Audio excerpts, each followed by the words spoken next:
Okay, everybody. You're going to get to see what happens when we bring somebody in and out of the studio. Tony, if you can actually leave, that would be great. But that's fine. So I'm going to make... Oops. Hopefully you're going to make Seth bigger. This is cool. I feel like we're just doing the behind the scenes right now. So I think Seth can hear me. He is muted. We need him to unmute himself. Whoever's operating Seth's thing. And Seth, say hello. Get yourself on camera. Good afternoon. There we are. So, Seth, you are one of our many layout tours. I've lost track of how many layout tours we've had. I know that you have an absolutely fantastic layout hidden somewhere on the East Coast. We'll keep it a secret, but it's somewhere on the East Coast of the United States. It's a great layout. It's a New York Central layout. I'm not going to introduce it for you because you are the best man to introduce your layout. But if you guys can give us a good tour now, we will hand the baton over to you. We'll make you full. We will make you full screen right now. So you are going to be the whole thing on our Facebook stream. You are going huge, and I'll be quiet. And I'll let you go. Just only thing I'll just say is a quick reminder. I've been reminding all my people this before we start, people, so you're getting behind the scenes. If you're moving the camera around, whoever's moving it, just make sure it stays there and count to 3 before you, so it can focus. That's the only thing. All right. Thank you, everyone. Let's go. Let's go, Seth. Let's run some trains.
Well, my name is Seth Gartner, and I'd like to welcome you to the New York Central Piney Fork Branch Railroad.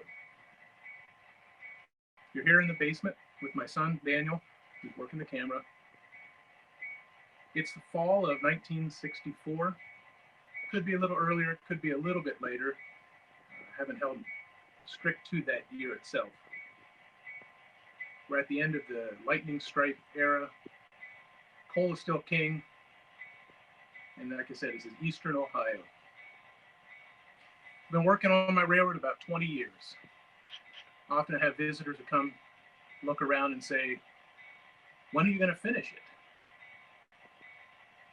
I honestly can tell them I have no idea. It's not that it's a goal-oriented hobby for me. It's more about the journey. I think we all realize how fun this hobby is with all the different facets that entail model railroading. You get to start off with power tools, building, using wood, making a layout. After that, you move on to track work, electrical. You learn how to solder, for my Australian friends. There's the artistic expression with learning different types of paints, what type of structures respond better to which paints, weathering.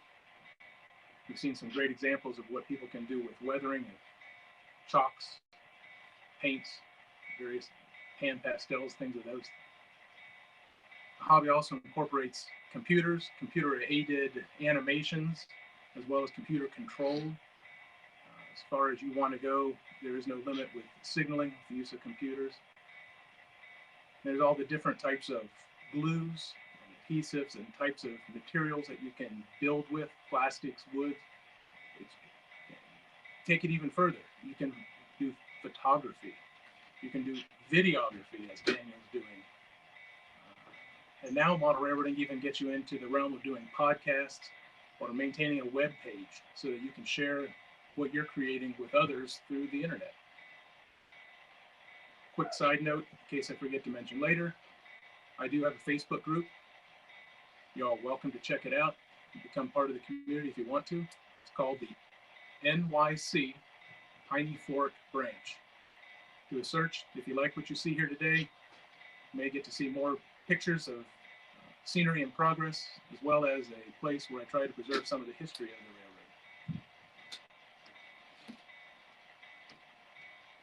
I also enjoy discovering the history behind what I have tried to recreate and modeling here. This is my hometown of Minerva, Ohio. It's located about 75 miles south of Cleveland and about 75 miles west of Pittsburgh, just at the start of the Appalachian Mountains. It's a good place to call home as a child. Being able to combine preserving the history of the railroads in Minerva, along with the artistic expressions of model railroading, is what's kept me going for 20 years down here in my basement, and we're still not finished yet. Part of the history of the Minerva region in that area has to do with the railroads, and I'd like to share a little bit of that with you here today. There are 3 railroads in Minerva. Small town, never made, I don't think, 5,000 people population. But the Wheeling and Lake Erie had a terminal branch there. Pennsylvania Railroad passed through town, and the more predominant railroad was the New York Central Railroad, and that's what I've chosen to model. The history of the railroads began in 1875 with the first version of the Lake Erie Alliance and Wheeling Railroad Company. It was a 3-foot narrow gauge railroad that ran approximately 25 miles from Alliance, Ohio, north to Phalanx. Alliance is 15 miles north of Minerva. It was an ambitious start for a railroad. It never made it to its Lake Erie part, and it never made it to its Wheeling part of its name. About every other year or 2 years, the railroad seemed to go through some bankruptcy, reorganization, lots of different names involving various places that the railroad never ultimately made it. But probably some of the conflicts were created by the canal companies. This area of Ohio had numerous canals for transportation of goods, and they resisted the influx of railroads, but they couldn't stop it. By 1882, the railroad had come standard gauge and had come through Minerva on its way to Burgles, approximately 20 miles south of Minerva. 20 years later, the railroad made it to Dillonvale, Ohio, which was the southern terminus, and it had an interchange with the Wheeling and Lake Erie Railroad there. A year later, 1903, the Lakeshore and Michigan Southern Railroad had an interest in obtaining access into the coal fields of eastern Ohio and purchased this railroad. That was the last name for the Lake Erie Alliance and Wheeling Railroad. The gentleman involved with the Lakeshore and Michigan Southern Railroad was Cornelius Vanderbilt, a name probably well known to most people, as he then merged his Lakeshore and Michigan Southern Railroad with the New York and Hudson River Railroads to create the New York Central System in 1914. The line survived for many years, hauling coal out of eastern Ohio. 1968 was the formation of Penn Central. 1976 was the creation of Conrail. By then, some of the larger mines had started, had actually stopped shipping coal, and some financial burdens were starting to become apparent for the line. Plans were made to abandon it, but a short line called the Ohio Rail was created in 1984 as far south as Hopedale. It continued operation despite the demise of coal, storing cars, and it certainly enjoyed the brief, robust period when fracking for oil and gas in eastern Ohio occurred several years back.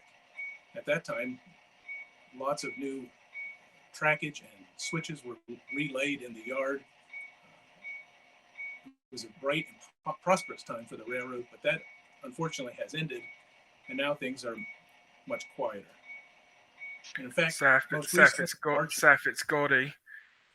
Sorry to interrupt you, but could you kill the bell and could Daniel move a little closer to you, just because some people are struggling to hear you? Sure. Genesee and Wyoming most recently purchased the railroad, and that was in March of this past year. And that's where the line is at this present time. Let's take a look and see where we have just come from. Come on in, Daniel. The train entered from my north staging area.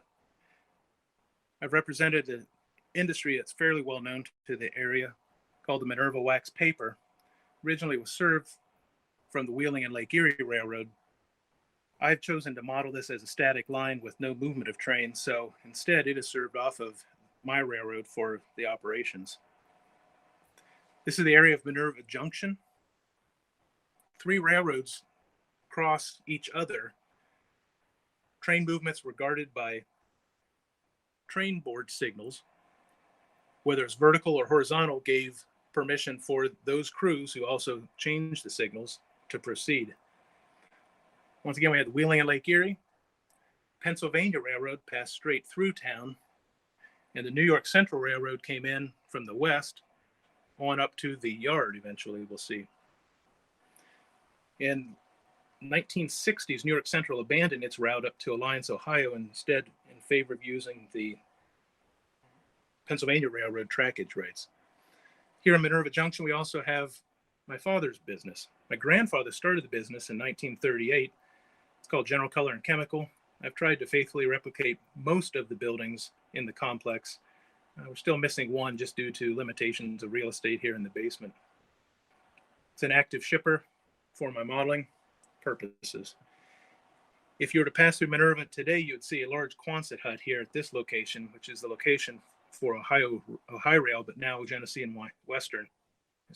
Wyoming. I've modeled it more as a team track, receiving lumber loads. Route 183 comes into Minerva with a crossing. Used to be a New York Central freight station, followed then by the bridge over Little Sandy Creek.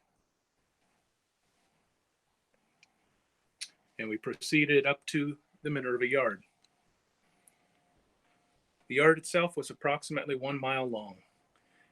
It included a hump for weighing of coal. I haven't modeled the scale house, but it would be in this location.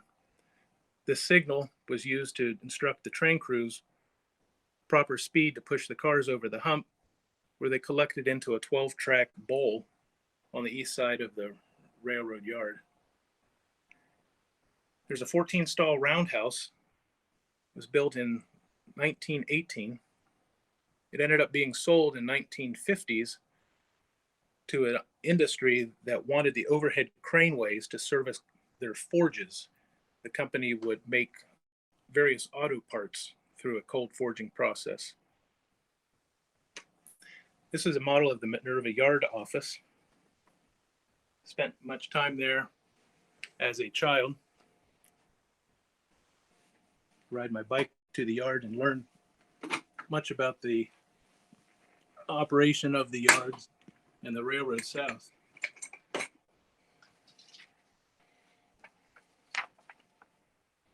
There's a photograph I took as a child when I climbed that signal. And there's my model of the yard office today.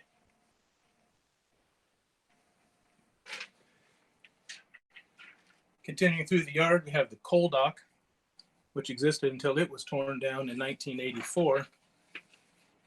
We've got wonderful pictures of it servicing the steam locomotives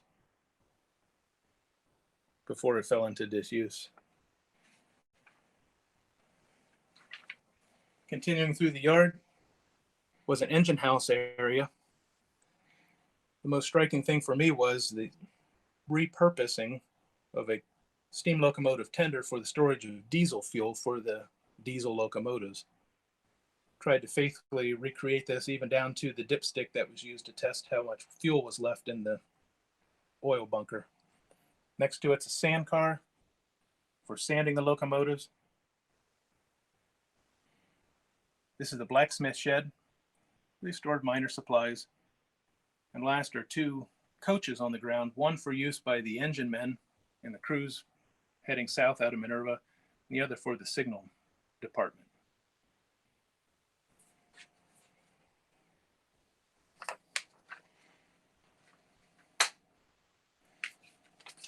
Being able to ride around the yard on my bicycle, follow the train crews, really cemented my interest in the New York Central Railroad because you could still see these living buildings from past and bygone time.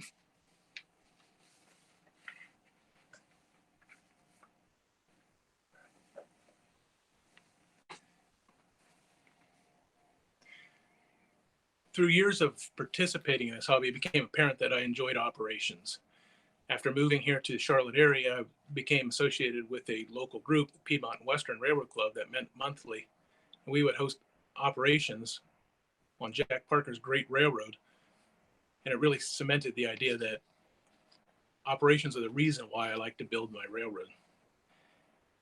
We built our home. It came with an unfinished basement, which was ideal for a model railroad. And after negotiating the real estate available for my railroad, it was strongly encouraged that I finish the basement to a level of completeness that we could live in before I started the model railroad. Subsequently, it was a good idea because 20 years in, the model railroad is not done, but we have a very enjoyable place to be able to share time with the model railroad itself.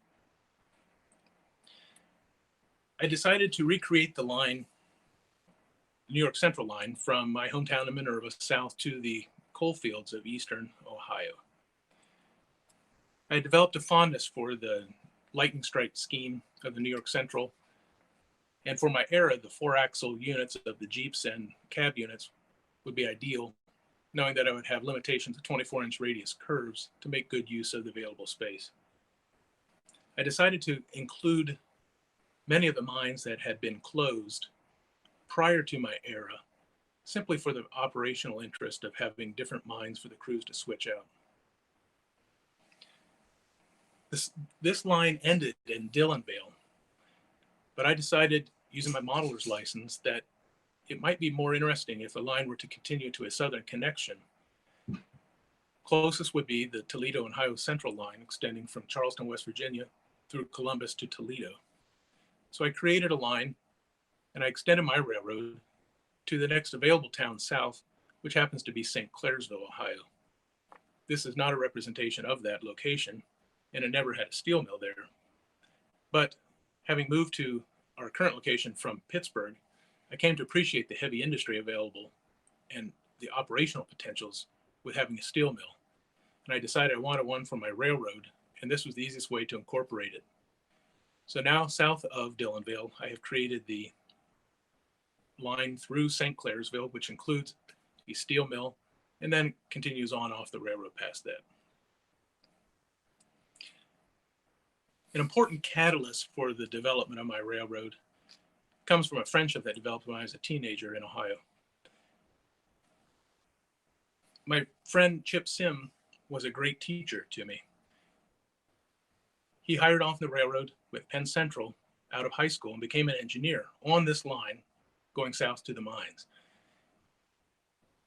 Because of his recording of his runs through photographs, I was able to recreate a fair amount of that through my modeling. He was also a very patient teacher for model railroading. I remember the first visit Chip had to my basement layout when I was in middle school. He looked it over approvingly, and at the end he says, "Do you want to know what I really think?"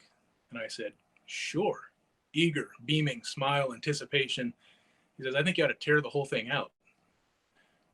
needless to say, I was a little bit shocked at first, but looking back on it, was the best advice he could give me. I hadn't done things well. Not only did he tell me to tear it out, but he showed me how to do it the right way. And because of that, I think I became a better, much better modeler. His patience also extended to that of being a rail fan. He would take his camera, we would go places.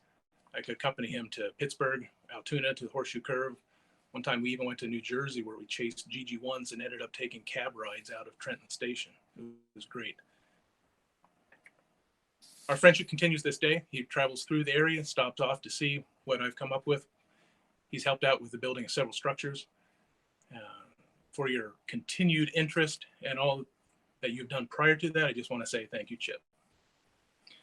Some statistics for the Piney Fork Railroad. It is HO scale. It fills a room that's approximately 30 feet by 12 feet with a 10-foot extension coming behind me. I have about 260 feet of track between two turning loops on each end of the railroad. On the north end is a 6-track staging yard. To the south end, I have a hidden 4-track staging yard. It represents everything Columbus, Cincinnati, West Virginia, or south from there. The track is at 31 inches here in the yard. Most of the the lower level is about 43 inches, which gives about 14-inch separation between the decks. Upper deck is about 60 inches. I've chosen to not have a helix because I find operators tend to get a little bit bored as the train traverses circle after circle. Instead, I've unwound the helix so that it climbs in visible areas on the peninsula and it does 2 trips back and forth across a shorter wall before reaching the upper deck. I use a car card with itinerary, something similar to this. It's homemade. There are 6 destinations. After one destination is complete, a check mark is made, and the card moves on to the next destination. When the card is completed, the last simple erasure of the check marks allows it to return to its initial destination. The railroad operates by DCC. I use Digitrax. We have Digitrax wireless throttle. I've also recently purchased a proto throttle, which I'm learning how to use. This is the first layout that has had scenery on it. It's interesting to see how much my skills have improved, but also how many of the available materials have improved in the 20 years since we first began the railroad. As you can see, each yard has a corresponding box for each track, and each town will have the standard boxes of set out, pick up, and hold for use with the car cards. A crew gets an instruction card outlining their destination, hints about how to achieve it in a more quick fashion. And these are handed out by the dispatcher to start. I find trying to educate new operators on how a train movement will work is a very fascinating thing. Railroaders did the same job every day. I have strangers coming into a strange railroad, running a strange train. How can you best transmit all that information to the crew? It's been a fun journey on there too. Typically run with about 10 operators. There's a dispatcher. He'll give instructions to usually myself as an agent operator. I will then distribute Form 19s and clearance cards to various train orders or the crews standing by waiting to depart. There are 2 people that work in the steel mill above me. It's because it's a busier area. There's lots of movements intra-plant with steel as well as the materials coming into the plant and finished product leaving. We used to have yard masters, but I felt that there was too much standing around waiting involved with that. And most operators, I think, enjoy having some degree of switching. So now I have train crews try to manage some of the classification of their cars while they're in that yard before leaving. If things get really messy, we call a yard job. They come out, try to clean up the mess, and then they can take a local out before returning to the yard again. Otherwise, you'll probably be assigned to a road crew. Usually the single-man crews. Sometimes they have a little bit more complex jobs, and I like the interaction between having 2 crew members on the road freights. Try to have about 4 trains running at any time on the railroad. More than that, you tend to sit too long waiting for the other trains to pass. I try to run a fairly relaxed and casual atmosphere. We don't use radios. Instruction for the train crews is through the Form 19s. We usually have plenty of refreshments. We also have a Piney Fork Ale, which I'll tell you about later.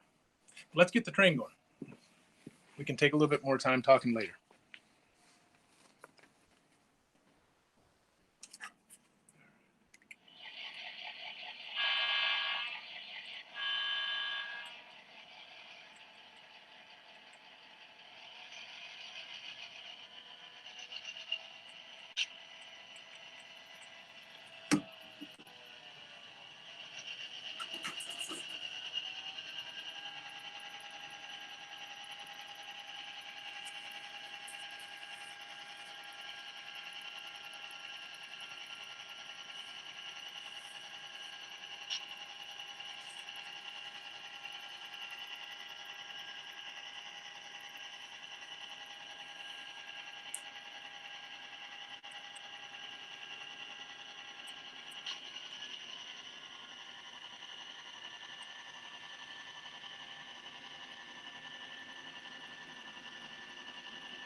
The structure in the back is the ice house. In the early days of refrigeration, ice was used in the cabooses, and in the winter, ice would be cut out of ponds and then stored in the ice house for the crews to take out in the cabooses on the hotter days.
Timetable and train order has been attractive to me because it fits the era that I'm modeling.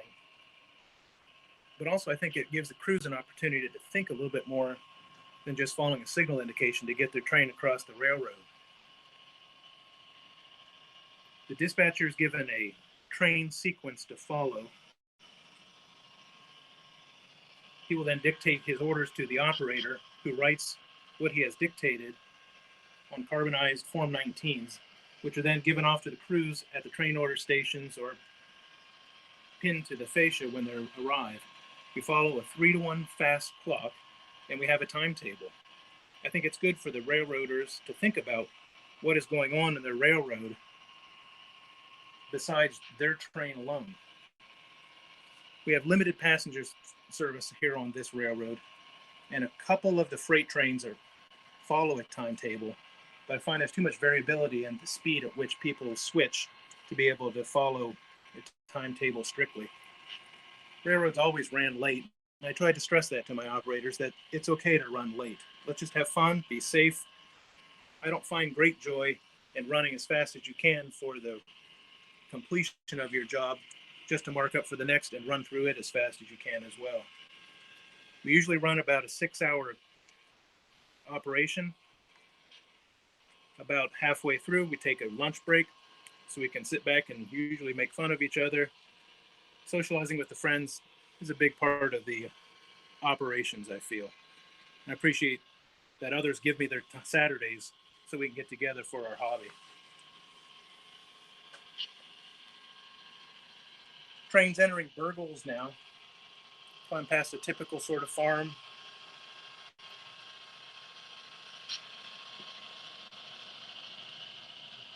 Here we have the foundation for a water tank as the train makes its way over the Yellow Creek outside of Burgos. And we'll be taking the siding because I believe we have a meet up ahead.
Here in Burgos, we have the station. For those of you who know me, have an interest in motor cars, so we had to include a motor car in the shed.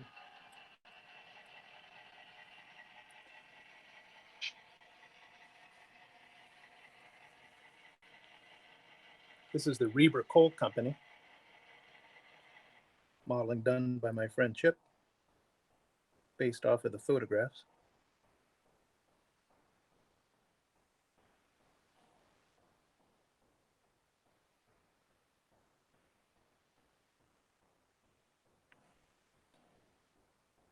Second coal loading facility in Burgos is the Messmer and Son. These are small, family-run coal operations that would bring coal in from strip mines.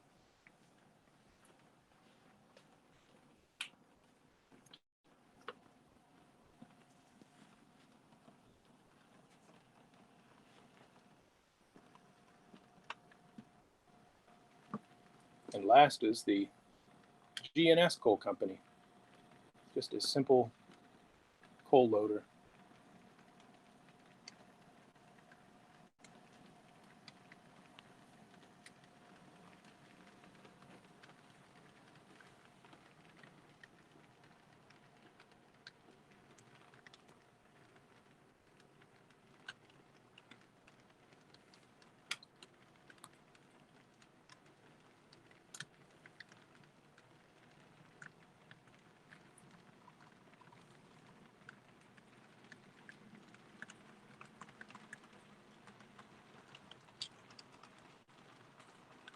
As that caboose clears, our train's ready to continue southbound.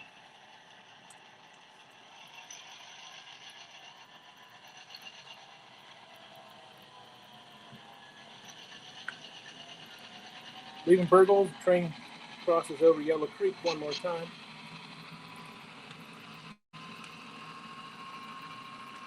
In the background, you'll see Genesee Coal Company.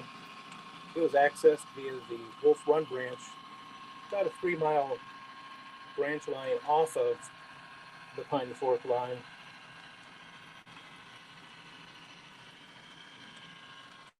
My friend Chip made that as well.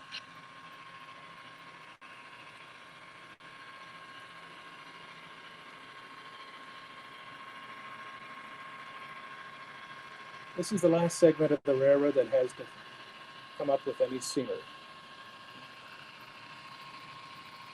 It represents the Phillips Y, where the Wolf Run branch would leave.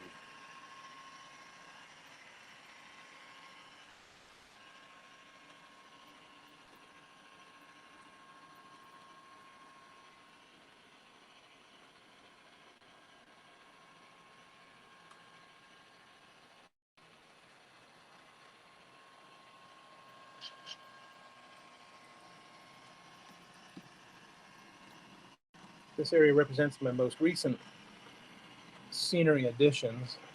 It is not yet completed.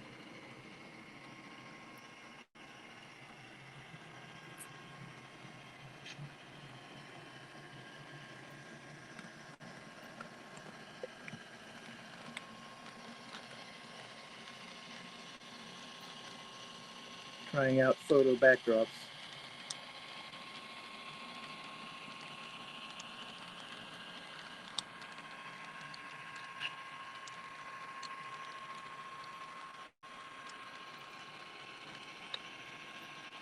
Closer to the screen is the Ohio, Pennsylvania mine loader, modeled after the loader at Salineville, Ohio, which was then moved to Pan, Ohio. And I've recreated scratch building it but relocated it to a new area on the railroad.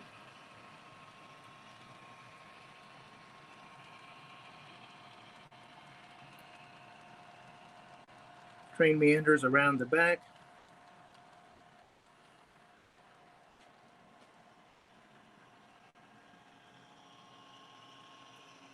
And now enters the town of Amsterdam. Amsterdam has been enhanced a little bit for modeling purposes with some additional industry, including a scrapyard, a heavily modified kit-bashed electromagnetic crane, and some scrap piles. Traveling with the train,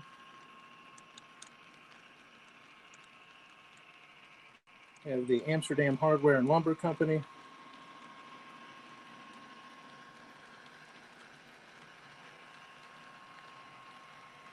And in the back, Ohio had a siding in Amsterdam. I've included that for my purposes. Trains passing now around a mine called the Colgan Tipple. This was offered as a kit back in the 80s. I held on to it for 25 years before building it. Quite fortunate to actually have a kit of a mine in the town that I modeled on my railroad.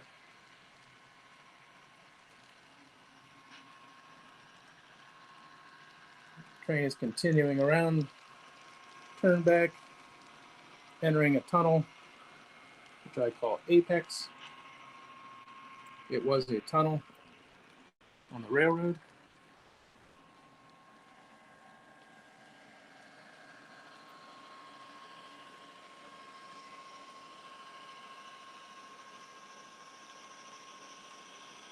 Located before the town of Hopedale.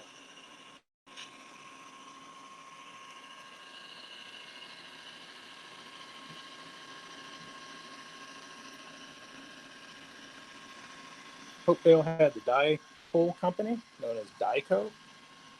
This is a pure fantasy mine that I created. I did not have adequate photos to recreate.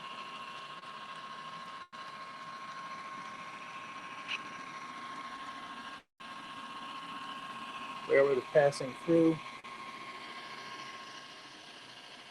Hopedale, where we have another motor car shed and the interchange with the Pittsburgh and West Virginia Railroad.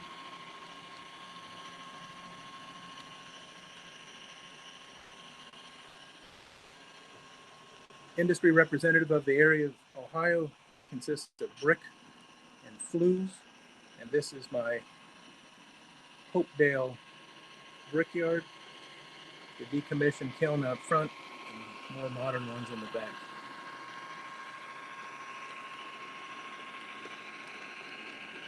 And here the train will leave us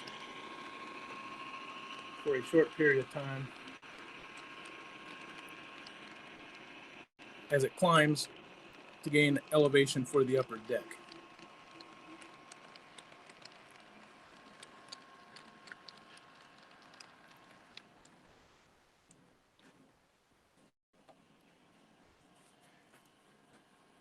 Here I want to show you some of the paperwork associated with the model railroading. Dispatcher is given a train sequence sheet with information regarding where the train will be, the original origin, point of destination. It also gets to work with a train order sheet, following the stations on the railroad and the progress that each train makes. He then fills out a log based on his orders that he is giving to the operator. When they're completed,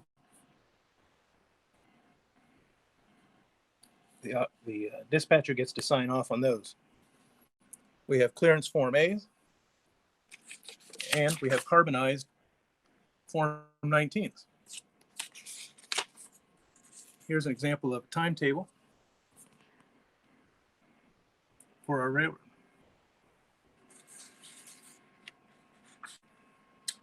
Train order signals are controlled by simple switches for northward or southward direction.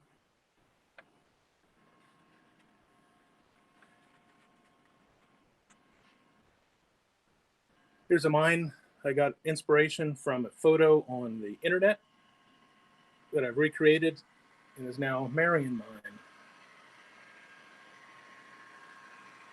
that we see as the train is passing by.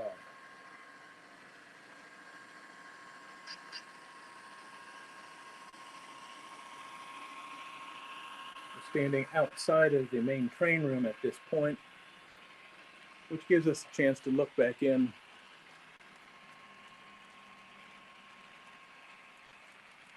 at the main train room.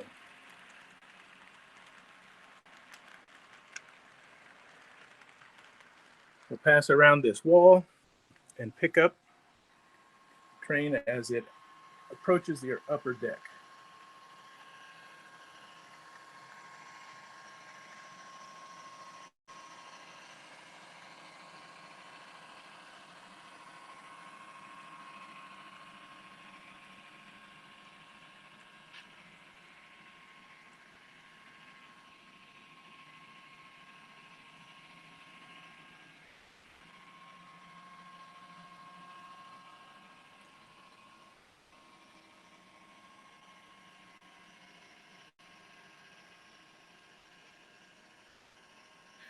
So, Seth, this is Gordy. I'm just letting you know that I've got some questions here to fire at you, and just to be mindful of the time that we've got left. Okay, we'll keep it moving. This is my witch hazel mine, inspired by photographs of a mine tipple in Rimmersburg, Pennsylvania, but of my own creation.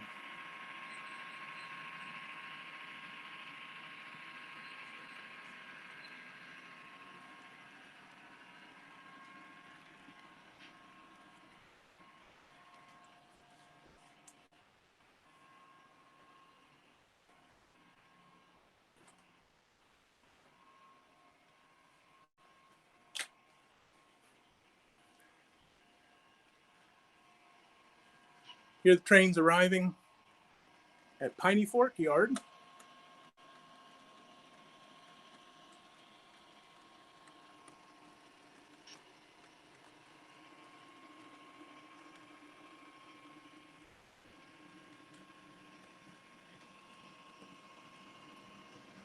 We have some non-native animals for my Australian friends.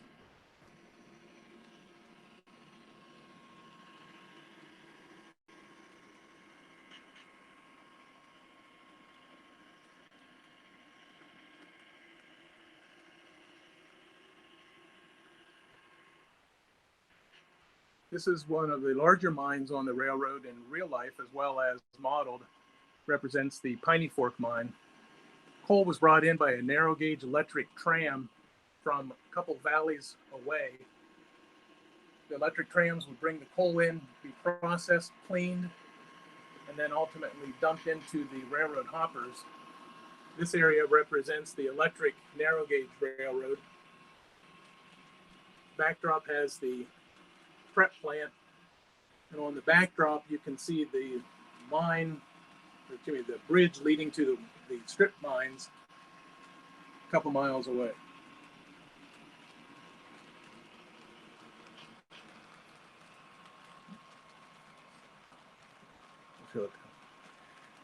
Here's the Piney Fork Brewery.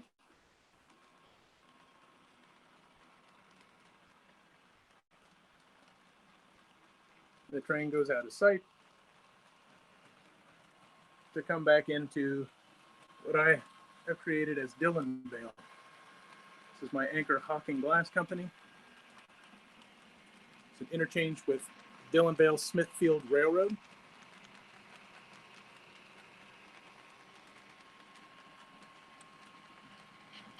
The Dillonvale Station.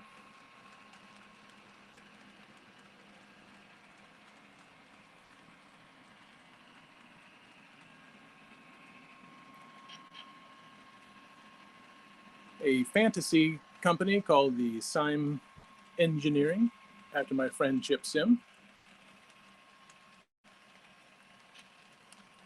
Concrete and gravel.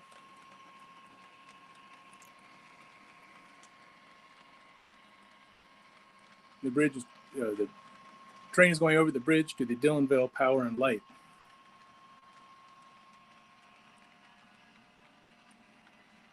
Looks like the train is slowing.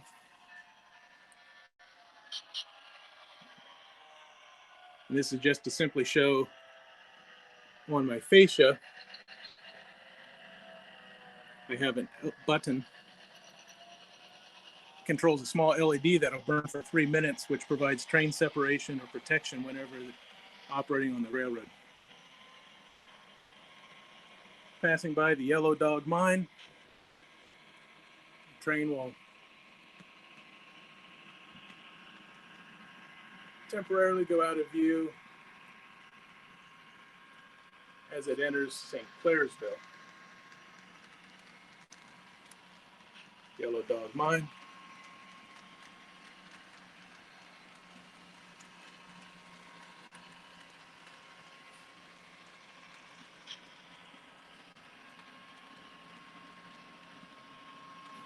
St. Clairsville has an interchange with the Baltimore Ohio Railroad.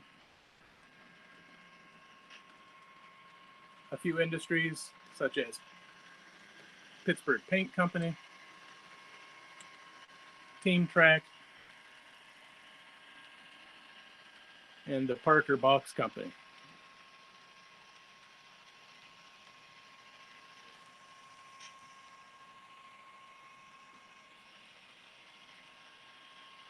This then is a view of my steel mill.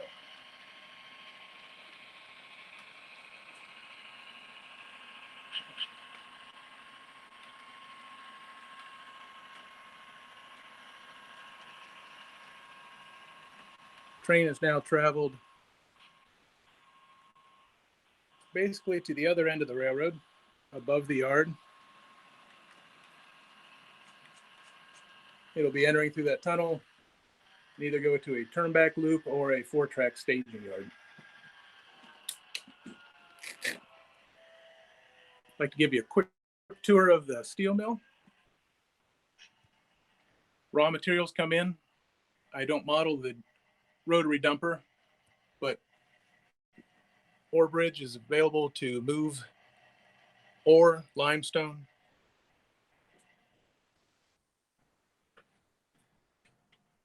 through an ore transfer car to the blast furnace.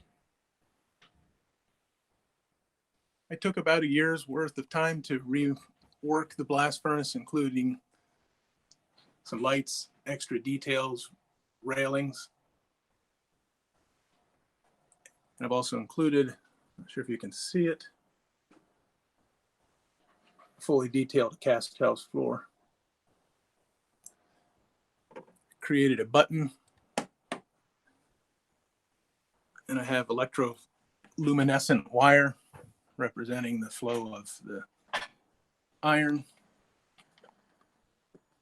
on its way to bottle cars. In the back is the open hearth.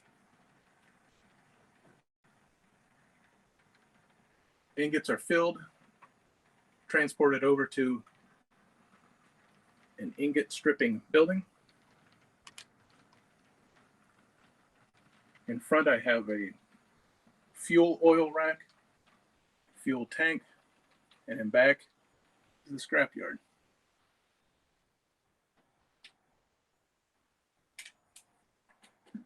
On the backdrop, sorry about that, on the backdrop are the flats representing the processing and rolling mills. And the last point of exit for the finished product is the shipping department.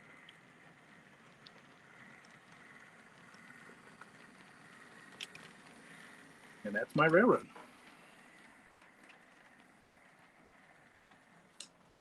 I've incorporated the use of a mirror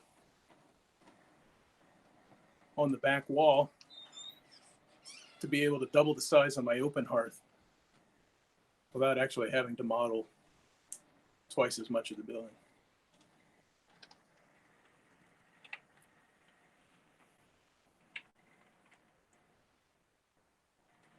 Thank you. So I want to show you something over here just quickly. This is my workbench and my ring of light. LED light strips mounted to an aluminum strip. Gives wonderful lighting. As you get older, you need more light and more magnification. So, hope you enjoyed seeing my Piney Fork Railroad. Once again, I've got a Facebook page. If you want to find more photos and more information related to the line, I invite you to check it out and join the group. Thanks, Seth. That's awesome. I think that's. I promised in all the pre-chat about the convention that your layout was going to blow people's minds, and I think it has. The comments have been fantastic. People are suddenly just discovering what can be done in a small space, and what happens when you really focus on the details. I think that's what's been so good about this convention so far, is that the clinicians have all been people who I knew were focused on the detail and focused on the best in model railroading, but not rivet counters to the well, yes, you all are rivet counters, but not people that are judgmental rivet counters. Let's put it that way. Judgmental rivet counters, and you're all willing to share. Look at all the rivets. Yeah, exactly. So I have some really good questions. We're going to run over a little bit over our time now, guys. I can guarantee that because I've got so many questions, but we weren't going to cut you off. So first questions come from Richard. He says his son, who's age 7, is wondering how long it would take for a train to make a complete circuit of your model railroad. Test running it at a slow speed was about 25 minutes. That's awesome. Okay, and then Moore Trains, I don't know, unfortunately, what your actual name is, has got 2 questions. Question 1 is an easy one. No, actually, there's 4 questions. Okay, question 1's easy one. What's the maximum grade on your railroad? I tried to keep it around 2.5%. Okay, how many qualified dispatches do you have? So far, I have 2 individuals. Okay. Right, it looks like we've copied and pasted the questions a few times here, so it's not 4, it's just 2. Dave Downey asks, whose track did you use and what code is it? Mainline is code 83. Sidings are code 70. Yard is code 70. Manufacturer, I was accumulating track early on without actually building the railroad, so I would end up finding good deals on eBay and try to just maximize my dollars. So it's a mixture of Atlas and Shinohara, some others. Ralph Renzetti asks, do you use one specific decoder for sounds, or do you just use what the loco comes with? What's your preference? Ralph, most of my equipment is pre-sound, so I've actually added, I've got some TCS, I have a couple soundtracks. I haven't standardized on any one yet. Okay. Tom asks, Seth, what is your normal train length? We can typically run 18 cars plus 2 locomotives and a caboose for on the railroad to have space in the sidings. Okay, and Mark asks, could you briefly explain the process, the paints and tools that you use to paint the trees on your backdrop?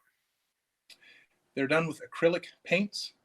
I followed the guide or suggestions by Chris Lyons of using black and Mars black and yellow. And it really is easier than you can imagine to get a lovely blending of the greens and then adding in a few other colors to be able to give the fall effect to it. Andrew Keeney's also been on Facebook, and he's been showing his techniques using the same colors. Take a look at the Louisville-Nashville Railroad for more information there too. Okay, Mark asks the second question. Do you empty the hoppers in staging? I do. I'm not using live loads, but I have, most of them are just plastic and they're easily lifted out, hopefully with the use of a magnet. Tom asks, what type of chemicals went to your dad's industry? The business initially was building or manufacturing frits and stains for the pottery industry, which is quite robust in that region of Ohio, Pennsylvania.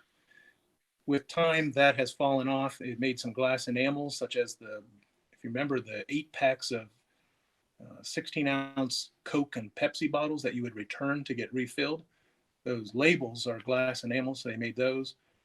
Then the business transitioned actually into making colors for the plastics industry. Initially dry color concentrate, and then now also doing liquid colors. And I have a question from Tim. How long is the main line from Minerva to St. Clairsville? It is about 260 feet. Okay, that's cool. I have one final question from the man who I witnessed in a virtual meeting regarding this convention, cutting the grass on his layout with a electric razor or electric shaver, depending which part of the world you're from. Chris Adams has asked, how do you do the tan grassy fields? I guess it's going to come down to an initial layer of a fine ground foam, followed then by diluted white glue and static grass application in colors that seem appropriate to the eye.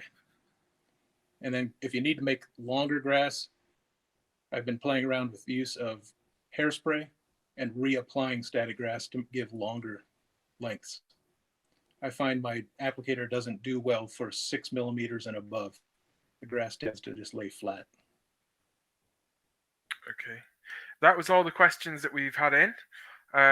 We need to just take the stream down while we clear the studio out. Not take the stream down. We need to just take the feed from the studio down, but they will stay here on Facebook Live in this live stream on Facebook. But we're just going to pause. Good man. Is that the Piney Fork beer? Very good. That's Piney Fork Ale.